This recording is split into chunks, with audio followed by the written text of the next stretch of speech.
Tá bom, então. Muito boa noite, meus irmãos, minhas irmãs. Que Jesus nos abençoe, nos ampare a todos e que nós possamos, com as bênçãos de Deus e com os nossos benfeitores, principalmente Eurico Passanufo, hoje nós vamos falar sobre Jesus, o mestre dos mestres. Meus irmãos, nós sabemos que os professores, eles têm uma missão de formar o caráter do indivíduo. Jesus é chamado de mestre dos mestres, porque ele está acima de todos os professores, de todos os mestres que nós conhecemos, porque ele tem uma magnífica inspiração e deixou lições para a mudança e a reforma do caráter espiritual das criaturas, né? Então, quando nós falamos mestre, mestre é um tratamento muito especial que se dá a uma pessoa. E Jesus é o mestre dos mestres, ou seja, ele é o grão-mestre, é o primeiro, é o principal de todos os mestres que nós conhecemos. Vamos lembrar, meus irmãos, que na terra e no céu, né, nunca houve um igual a ele. Os discípulos chamavam de mestre. E quem o conhecia chamava de mestre. E ele continuava e continua sendo o mestre dos mestres, né? Vamos lembrar, meus irmãos, que, paralelamente a isto, né, hoje, poucas pessoas se referem a Jesus como mestre. Inclusive, não há muita referência e poucos falam da sua divindade. As pessoas estão mais preocupadas com outras questões e tal. Falam mais de Jesus morto do que de Jesus vivo. Bom, lembrando, meus irmãos, que ele é o mestre, é o rei dos reis, é o senhor dos senhores, e é conhecido também como outro nome, o príncipe da paz, o cordeiro de Deus, o filho do Deus vivo, né? Uma série de outros nomes. Nós, espíritas, entendemos, irmãos, que nesse momento da transição planetária, mais do que nunca, nós precisamos de Jesus nas nossas vidas. E não adianta a gente discutir teologia, filosofia, política e qualquer questão ideológica. O que nós precisamos mesmo, meus irmãos, é falar de Jesus. E a gente não precisa ter muito conhecimento, seja acadêmico, formação superior, pós-superior. Basta que a gente conheça Jesus, ame Jesus e adore Jesus. Porque tudo gravita em torno dele, tudo gravita em torno de Jesus. Ele, sabemos muito bem que ele existe antes de tudo e de todos. De acordo com os livros da doutrina espírita que nos falam acerca da criação do nosso sistema solar, em que Jesus preside a formação do planeta Terra. Então, Jesus existe antes de tudo e de todos nós. Ele é desde o princípio. Então, antes de criar a Terra, conforme está no texto sagrado, né, ele é o verbo, ou seja, ele é a palavra. Uma coisa que eu acho muito interessante é um hino que é muito cantado pelos nossos irmãos evangélicos, né? Que é o hino 196 da harpa cristã, porque especialmente fala desse ser maravilhoso que é Jesus, que diz assim, em um determinado trecho: já achei uma flor gloriosa, e quem deseja a mesma terá, a rosa de Saron. Preciosa entre mil mais beleza terá, no vale de sombra e de morte, nas alturas de glória e luz. Essa rosa será minha sorte, precioso para mim é Jesus. Muita gente fala muito essa frase, né? precioso para mim é Jesus. Mas poucas pessoas sabem de onde vem essa frase. Então, está lá, número 196 do livro Harpa Cristã, em que tem esse belíssimo canto, esse hino maravilhoso. Muitas vezes, meus irmãos, nós tomamos como base a pessoa de Jesus, que foi o mestre dos mestres, e ele nos ensina com profunda sabedoria. Então, quando nós pegamos, por exemplo, Mateus capítulo 7, versículo 28 e 29, quando Jesus acabou de falar, as multidões estavam admiradas com a sua maneira de ensinar. Ele não era como os mestres da lei. Pelo contrário, ensinava com a autoridade dele mesmo. Porque uma coisa é a gente falar daquilo que a gente ouviu. Uma coisa é a gente falar daquilo que a gente aprendeu. Uma coisa é a gente falar como se fôssemos repetidores daquilo que alguém falou ou daquilo que alguém escreveu. Jesus não. Jesus falava daquilo que ele era a autoridade. A autoria era dele. Então, o texto, por exemplo, o Sermão do Monte, que é um dos textos mais maravilhosos que nós encontramos no texto sagrado. Inclusive, Gandhi, na sua sabedoria, disse que se os livros sagrados todos desaparecessem e que só sobrasse o Sermão do Monte, nós estaríamos plenamente satisfeitos, porque ali contém tudo e todas as informações e toda a sabedoria para nós vivermos bem. É muito interessante isso. O tema central do Sermão do Monte é justamente a justiça decorrente do caráter cristão. É a ideia de ser cidadão do céu aqui na terra. Ser cidadão do céu aqui na terra. Atentemos para esse detalhe muito importante. Então, vamos pegar lá em Mateus, capítulo 5, versículo 20 até 25, que diz assim: Pois eu digo que, se a justiça de vocês não for muito superior à dos fariseus e mestres da lei, de modo nenhum entrarão no reino dos céus. Vocês ouviram o que foi dito aos seus antepassados: não matarás. E quem matar estará sujeito a julgamento. Mas eu digo a vocês que qualquer que se irá contra seu irmão estará sujeito a julgamento. Também qualquer que disser a seu irmão raca será levado ao tribunal. E qualquer que disser louco corre o risco de ir para o fogo do inferno. Portanto, se você estiver apresentando sua oferta diante do altar, e ali se lembrar que seu irmão tem algo contra você, deixe sua oferta ali, diante do altar, e vá primeiro reconciliar-se com seu irmão. Depois volte e apresente sua oferta. Entre em acordo depressa com seu adversário, que pretende levá-lo ao tribunal. Faça isso enquanto ainda estiver com ele a caminho, pois, caso contrário, ele poderá entregá-lo ao juiz, e o juiz ao guarda, e você poderá ser jogado na prisão. E a gente observa um outro texto também, corroborando com esse, que nós fazemos as pazes com os nossos adversários enquanto nós estamos a caminho com ele. Olha a sabedoria de Jesus quando nos apresenta isso. O nosso tempo aqui na Terra, meus irmãos, é um tempo limitado. Nós não sabemos quando nós começamos, mas não quando será o encerramento desse tempo. Nós não sabemos que dia vai ser isso, que hora vai ser isso.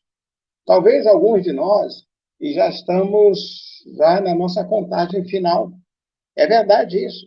Tem pessoas que acham temeroso a gente falar isso, mas é uma realidade, meus irmãos.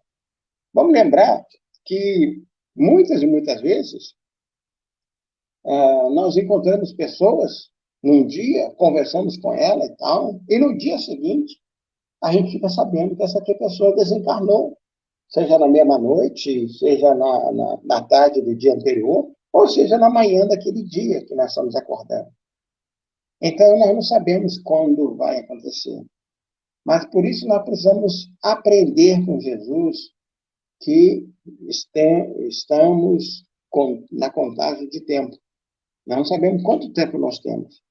E Jesus, então, nos apresenta essas observações com relação às nossas oportunidades aqui. Vamos lembrar uma outra palavrinha que é muito importante quando a gente lembra a palavra pedagogo, né? Por exemplo, essa palavra é uma palavra grega que ela é formada de duas outras palavras gregas, né? O paidos, que significa criança, e o agogé, que significa conduzir. Então, pedagogo é aquele que conduz uma pessoa a algo, né? Visando transformar a sua vida. Então, o pedagogo ele tem a função, ele tem a missão de conduzir uma pessoa para fazer a transformação da sua vida. Na Grécia Antiga, o pedagogo ele era normalmente um escravo que conduzia as crianças às escolas, que era um escravo das famílias ricas, né? E conduzia os filhos desses ricos, né, para a escola. Vamos lembrar, então, meus irmãos, que nós temos sempre que aprender, aproveitar as oportunidades. E os métodos de ensino, eles são os mais diversos. E o Jesus, nós vamos ver mais adiante aqui um pouquinho, Jesus utilizou de muitos desses métodos. E ao longo do tempo, a gente tem aprendido, né, dos muitos métodos que foram criados, e ainda outros irão surgir. Fazendo aqui uma lembrança, né, eu me lembro da minha primeira cartilha, era intitulada Minha Cartilha, para a gente aprender a ler e escrever. Quanta alegria, quanta saudade que eu tenho desse tempo, porque foi uma abertura, né? É como se um leque maravilhoso tivesse surgido na nossa frente, porque nós começamos a ler os cartazes, começamos a ler as placas, começamos a ler os jornais que meu pai trazia para casa, começamos a ler as revistas, né? Começamos a ler e a gente ficava tão empolgado com aquilo que a gente algumas vezes até deixava de fazer as tarefas da casa. Quantas e quantas vezes a minha mãe chamava a nossa atenção, a minha e meus irmãos, porque nós estávamos dando mais atenção à leitura, né, do que às tarefas que nós tínhamos. E nós tínhamos muitas tarefas mesmo. Então, irmãos, Jesus foi um desses. E Jesus utilizou vários métodos de ensino. Por isso, ele pode ser chamado de mestre dos mestres. Então, Jesus, porque ele ensinou com muita criatividade. Então, por exemplo, Jesus usou os barcos, usou a pesca, usou peixes, usou pães, usou casas e vários elementos da natureza. Em todos eles, ela aproveitou para dar uma lição. Então, por exemplo, naquela em que ele está na margem e Pedro está num barco, e aí Jesus vai até ele no barco, né? E aí Pedro resolve pedir a Jesus também a oportunidade de andar sobre as águas. Mas faltava a Pedro um elemento fundamental, que era a fé. E aí Jesus chama a atenção dele, porque ele era um homem, naquele momento, de pouca fé, porque se afundou. A gente vai vendo outras observações muito interessantes, né? Jesus falou quando ele falou para a gente sobre a ansiedade, que é um tema muito recorrente das nossas palestras. A gente fala muito dessa questão porque a ansiedade hoje é a doença do século. A grande quantidade das pessoas estão muito ansiosas.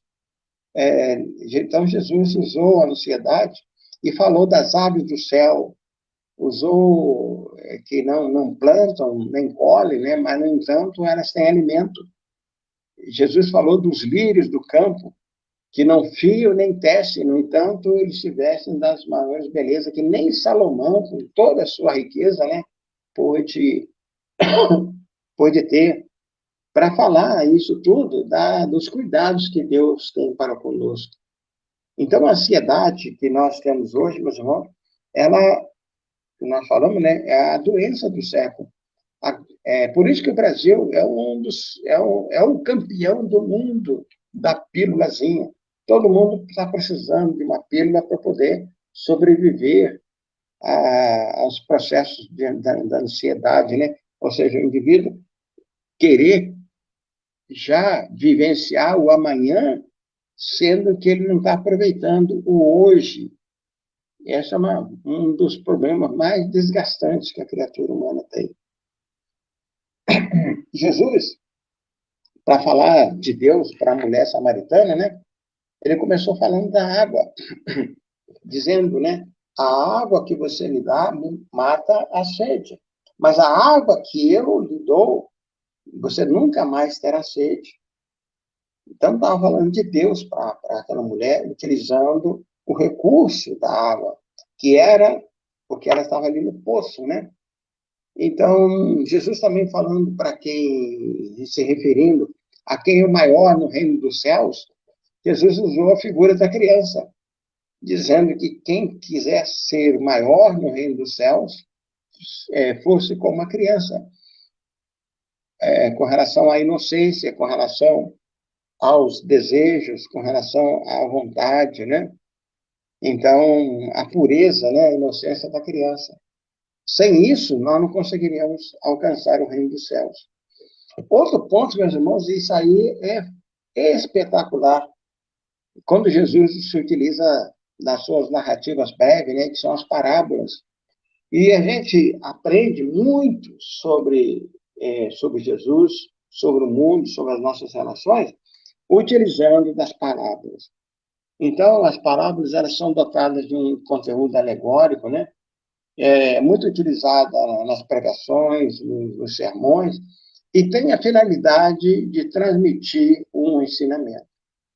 E aí, a gente vai buscar quais são essas parábolas, né?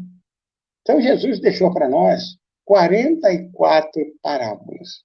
44. Tem, por exemplo, a do administrador desonesto, do amigo importuno, das bodas, do bom samaritano, essa é uma das mais conhecidas, né? Da casa vazia, as coisas novas e das coisas velhas. Falou do construtor de uma torre, do credor incompassivo, tão própria para os nossos dias de hoje, né? Porque tem tanta gente incompassiva, né? Falou do dever dos servos, quando muita gente está pensando e procurando apenas os seus direitos, Jesus falava do dever dos servos. Jesus falou também das 10 virgens. Jesus falou dos 2 alicerces, dos 2 devedores, dos 2 filhos, né? Falou da dracma perdida. Olha que interessante.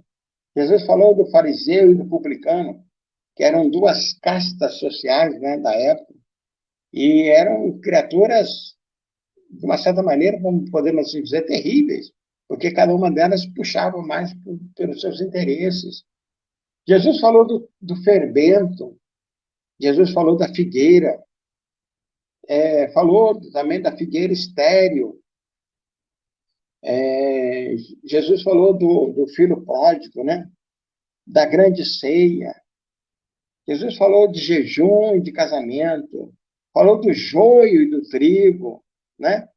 Falou do juiz iníquo, os lavradores maus, os meninos na praça, falou da ovelha perdida, do pai vigilante, da pedra rejeitada, da pérola de grande valor, né?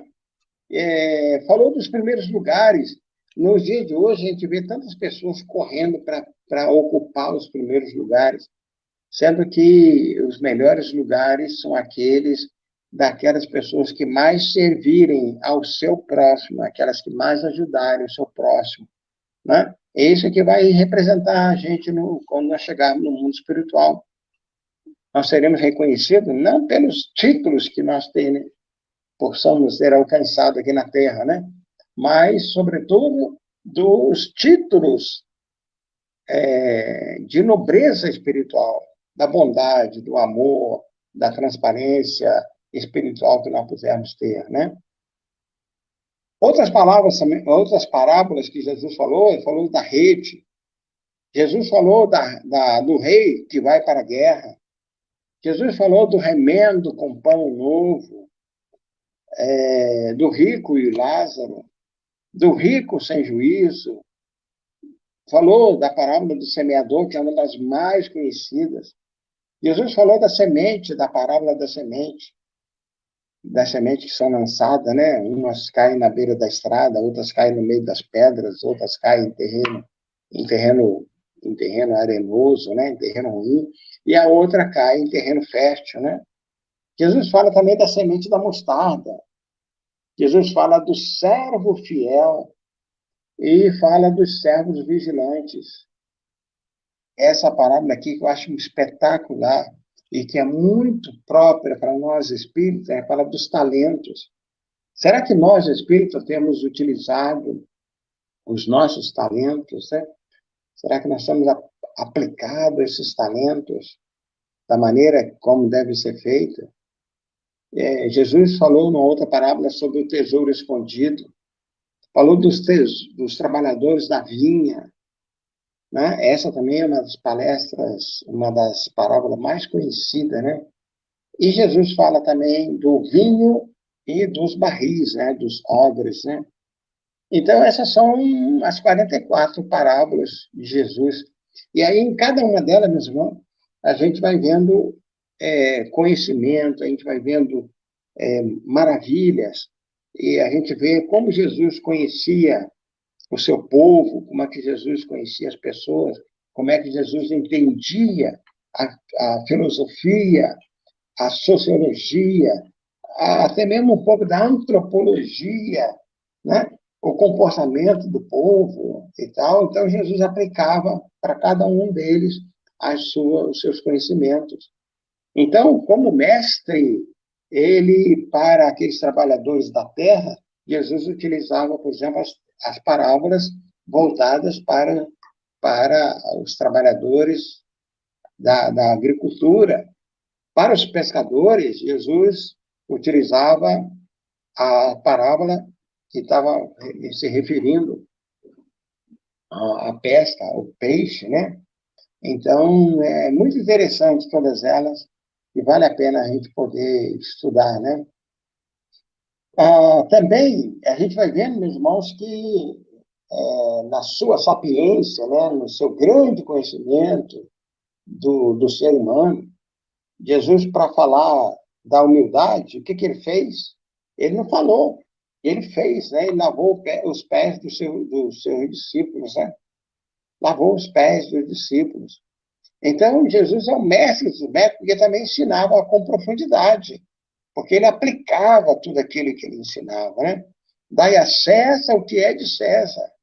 Então, ele manda que pegue a moeda e faça o pagamento, que era correto, era justo que se pagasse o tributo, já que eles estavam passando por uma área em que era necessário pagar o que nós chamaríamos hoje, né, de pedágio. Então, os ensinos de Jesus, eles dão um grande impacto nos ouvintes, né? Então, por exemplo, até mesmo Mateus, capítulo 7, versículo 28, diz que as multidões ficavam maravilhadas com a sua doutrina. Tem um outro fato também muito interessante, quando os fariseus mandam os guardas prenderem Jesus, né?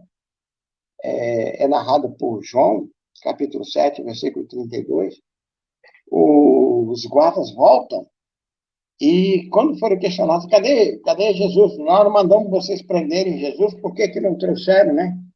E aí os homens disseram, né? Não, jamais alguém falou como esse homem. Quer dizer, até mesmo os guardas que foram ordenados a ir prender Jesus voltaram de mãos vazias, porque estavam extasiados, né? Estavam admirados da sabedoria desse grande homem que foi Jesus. Vamos lembrar também, meus irmãos, que, como nós dissemos antes, né, Jesus ele ensinava com autoridade. Ele não ensinava como os escribas. Os escribas eram aqueles que eram aquelas pessoas que tinham todo o conhecimento, estudavam muito, e tinha os livros, né? Escreviam, faziam cópia desses livros. Então, consequentemente, eles acumulavam muito conhecimento. Vamos lembrar, meus irmãos, que naquela época era muito difícil alguém ter uma cópia de algum documento, de algum livro, tamanha as dificuldades que existiam. Porque o livro não era impresso como é hoje, né? Quando foi inventada a, a impressora, né?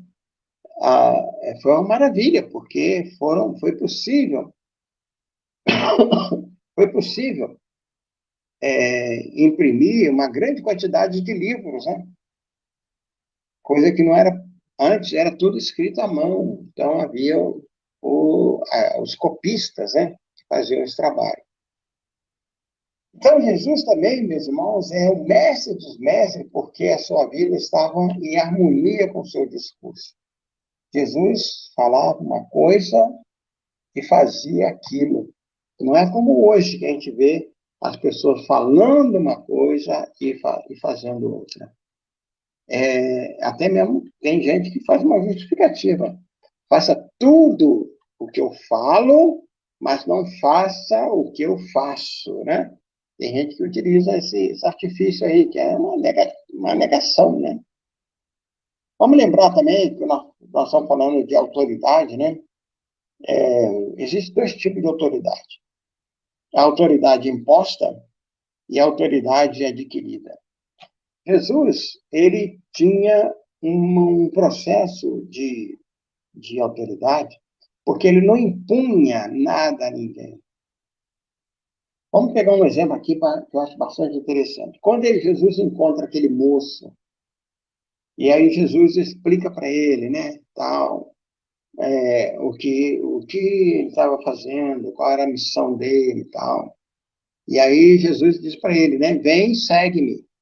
E aí o rapaz vai e diz para Jesus, não, Senhor, eu tenho que entregar, eu tenho que sepultar, deixa que eu vá sepultar meus pais, né? Deixa que eu vá sepultar meus pais. Quer dizer, provavelmente ele ainda ia ter que esperar os pais morrer para ele poder fazer isso. Provavelmente o pai não estava morto naquele momento. Então, aí Jesus diz para ele, né? Ele diz para os outros lá, né? Que aquele havia perdido uma grande oportunidade. Então, Jesus não impunha nada a ninguém, não impunha os seus ensinos. E Jesus era também uma fonte de inspiração para as pessoas. Quantas pessoas seguiram Jesus? Vamos lá, pegar os próprios pescadores, aqueles 12 que foram com ele. Mas alguém vai falar assim, mas teve um lá que negou, né? Pois é, Pedro negou, mas depois de Pedro foi um dos grandes articuladores, um grande trabalhador do cristianismo nascente, né? Mas alguém vai falar assim, mas teve um que traiu. Pois é, mas ele traiu, mas ele se arrependeu amargamente, tanto assim, que dá cabo da sua própria vida. E somente pelo amor da Mãe Maria, né? E do próprio Jesus, que vai depois da morte de Jesus, o próprio Jesus vai lá no Vale do Suicida para resgatá-lo. E depois a gente vai ver pela história que Judas foi a grande heroína chamada Joana d'Arc. Então a gente vai vendo que essas criaturas foram muito inspiradas por Jesus. A gente vai vendo uma série de outras pessoas que tiveram. Madalena, olha a inspiração que Madalena recebeu de Jesus. Sofreu não, recebeu a inspiração de Jesus, mudou a sua vida completamente. Perdoou o marido que havia produzido um grande trauma na sua vida. E assim são uma série de outras pessoas que tiveram suas vidas transformadas porque seguiram Jesus. Tem um, um religioso americano, McKinney, que ele tem uma frase muito interessante que diz assim: a vida do mestre é a lição que mais apela ao coração do aluno. A vida do mestre é a lição que mais apela ao coração do aluno.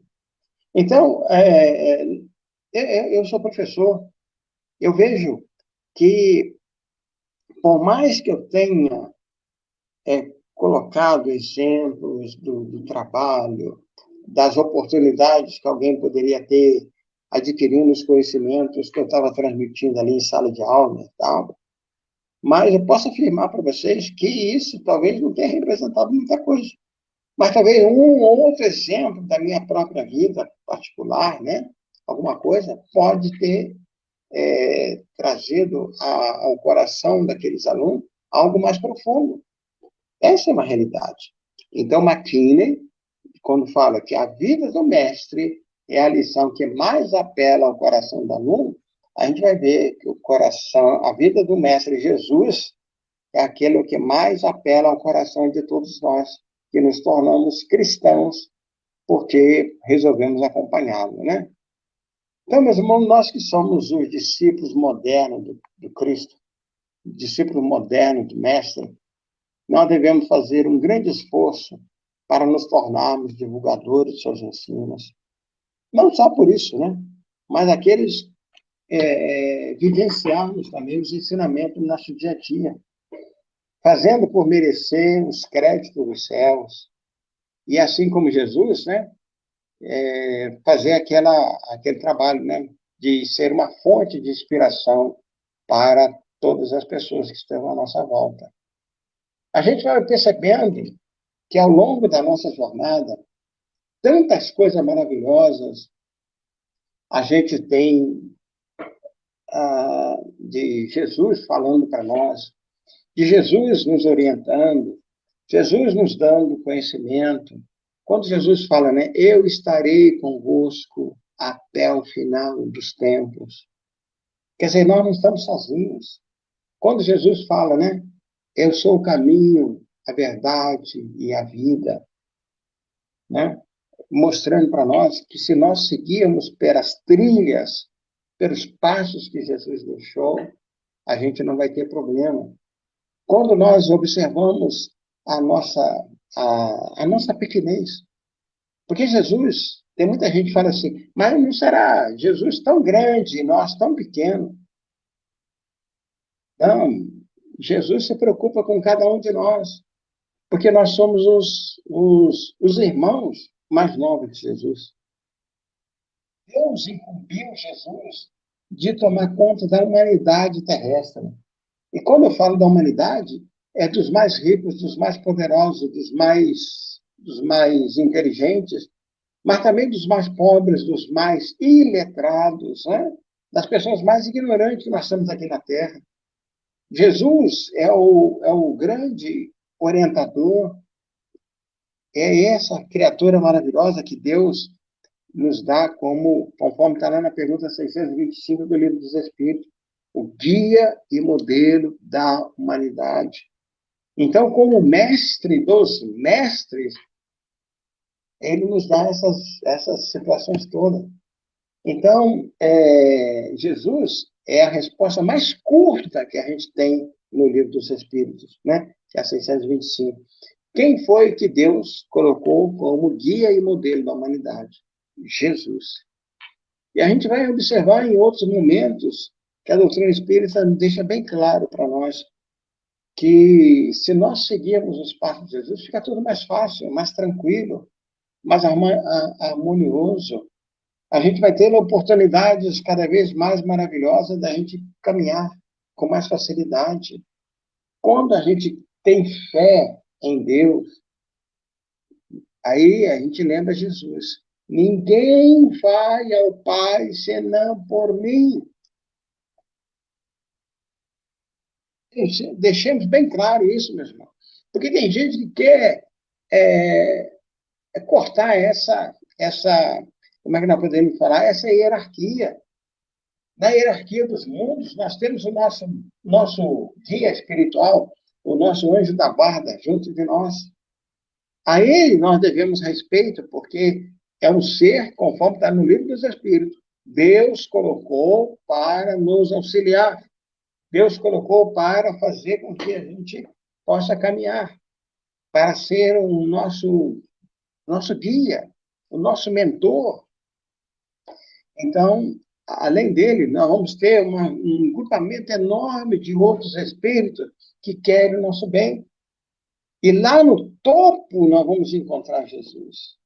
Então, antes de pedirmos qualquer coisa para Deus, vamos lembrar: ninguém vai ao Pai senão por mim. É tão simples a gente entender isso, tão fácil da gente compreender esse mecanismo, meus irmãos. Então, não sei por que tem pessoas que têm uma dificuldade enorme. Então, vamos pedir a Jesus, vamos pedir a Ele que nos oriente, que nos dê força, que nos dê tranquilidade, que nos dê sabedoria, que mostre para nós os caminhos que nós precisamos. Né? Porque quando nós estamos caminhando ao lado do Mestre, a gente não tropeça em pedra, a gente não corre risco, a gente não vê perigo, porque Jesus é nosso amigo. E como nosso amigo, ele nos enche de segurança e nos dá segurança. Jesus também é o nosso alimento espiritual. Quantas e quantos dos nossos irmãos espíritas se esquecem da oração? Então, nós deveríamos, pelo menos, orar quando nós acordamos, pedindo a Deus pelo nosso dia, mas agradecendo a Deus pela noite que tivemos, agradecendo a Deus pela ajuda que nós tivemos e pedindo a Deus que nos dê um dia de trabalho, um dia proveitoso, em que nós possamos aprender e que nós possamos errar menos. Depois, na hora da nossa refeição, agradecer a Deus pela refeição que nós estamos tendo. Porque, olha bem, quantos milhões de pessoas, e aqui eu vou dizer, não é no mundo, não, no Brasil. Segundo as autoridades, nós temos cerca de 35 milhões de pessoas que estão com necessidades alimentares, né? Estão com perigo alimentar, estão com a insegurança alimentar no Brasil. Agora, se nós formos pelo mundo, nós vamos ver que são bilhões de criaturas que não têm. Então, agradeçamos a Deus, tenhamos essa capacidade de sermos gratos a Deus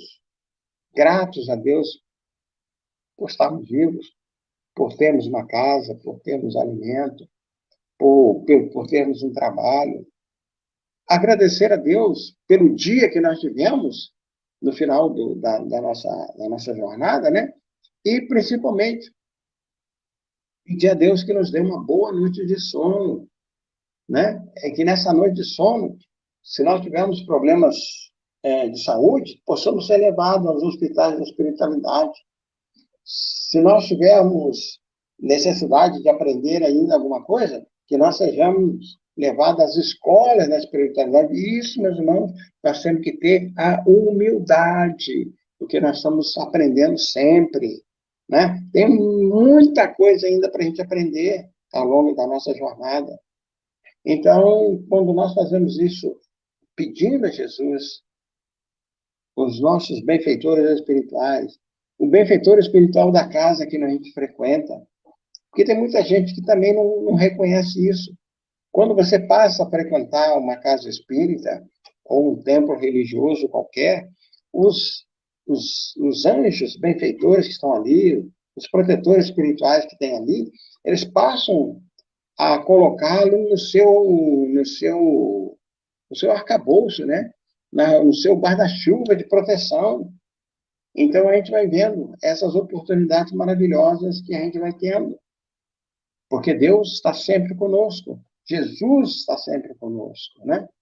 E aqui, meus irmãos, para a gente caminhar aqui para o encerramento, lembrar, então, né, que assim nós vamos seguindo, como diz o poeta, chorando e sorrindo nesse longo caminhar, né? Mas vamos repetindo. Preciso